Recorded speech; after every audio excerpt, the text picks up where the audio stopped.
Hello po sa inyong lahat mga ka-crypto. Ako po si Pinoy Crypto Trader at sa video na ito ay atin pong pag-uusapan ang tungkol sa balitang ito.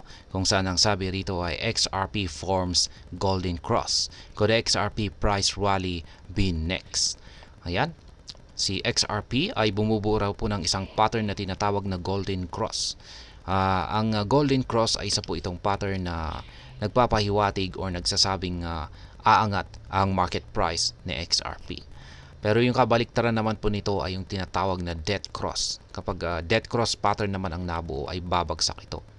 Kaya ayan, dahil po sa ang binubuo ngayon ni XRP ay isang golden cross pattern, ay ito na kaya ang magiging sanhi or magdudulot sa price rally ni XRP. Kaya ayan po ang siyang ating pag-uusapan sa video na ito. Pero bago po tayo magpatuloy ay nais ko lamang po munang bigyang linaw ang aking disclaimer kung saan ang nilalaman po ng video na ito ay hindi po ito isang financial advice. For education and information purposes lamang po ang layunin nito. At ayan, ang sabi po rito ay ang ikapitong pinakamalaking cryptocurrency base po sa market capitalization ay kamakailan lamang na nakabuo ng isang golden cross sa kanyang short-term charts. Isa po itong technical indicator na madalas na nagpapahiwatig ng potensyal sa pagtaas ng presyo. Ang market ay maingat po na nagmamasid upang makita kung ang development na ito ay maaaring magdulot ng isang makabuluhang pagtaas sa presyo ni XRP. Kaya yan, ang golden cross ay nangyayari kapag ang short-term moving average, karaniwan pong ito po yung 50 period na moving average, ay tumagos po ito sa long-term moving average na madalas pong nakaset sa 200 period na moving average. Kaya yan, nandito po yung chart. 4-hour chart time frame po ito ni XRP. At yan, yung kulay blue po na yan, ayan po ang 200 na moving average. Yung samantala yung kulay red naman po na yan ay yan naman po yung 50-day na moving average. At mapapansin po natin dito na nag-cross po sila. Yan, umakyat po at napunta po sa ibabaw yung 50-day moving average sa 200 moving average. Kaya yan po yung bumuo sa pattern na tinatawag po na golden cross pattern. Kaya ayan, sa kaso ni XRP, ang golden cross ay lumitaw po sa 4-hour chart at ito ay nangangahulugang ng isang mas maikling momentum kung saan ay nalampasan ang kanyang long term.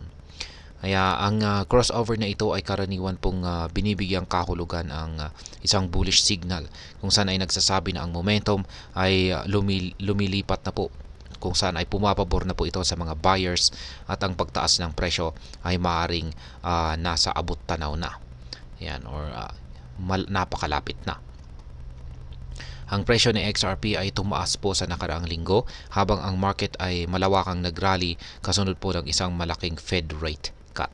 So, what's next for XRP price?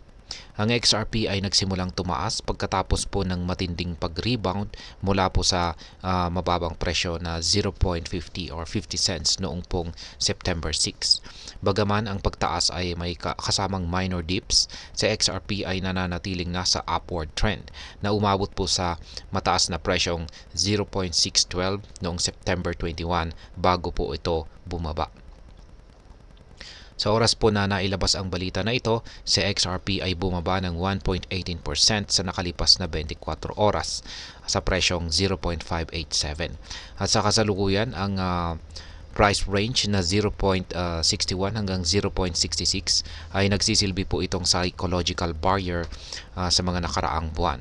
At ang matagumpay na pagbasag sa mga price level na ito ay maaring mag-trigger po ito ng karagdagang buying pressure na siyang magtutulak sa presyo ni XRP ng pataas. Ang mga traders ay tumitingin po sa presyong $0.48 bilang isang critical na barrier. Kung sa XRP ay makakakuha ng sapat na momentum upang lampasan ang key resistance na ito, maaaring sumunod ang isang matinding pagtaas ng presyo, kung saan ay posibleng magdala po ito sa ikapitong pinakamalaking digital assets sa mga bagong yearly highs. Kaya yan, habang ang Golden Cross ay isang bullish signal, mahalaga ring isaalang-alang ang iba pang mga bagay tulad po ng overall market sentiment at mas malawak na economic trends na maaring makabulang makaapekto sa presyo ni XRP. At ayan, sa kabuuan ay ang Golden Cross dito kay XRP ay isa po itong positibong indikasyon ng potensyal na pagtaas ng presyo nito. Gayunpaman, ang mga investors ay dapat na mag-ingat at isaalang-alang ang iba pang mga economic factors na maaaring makaapekto sa market nito.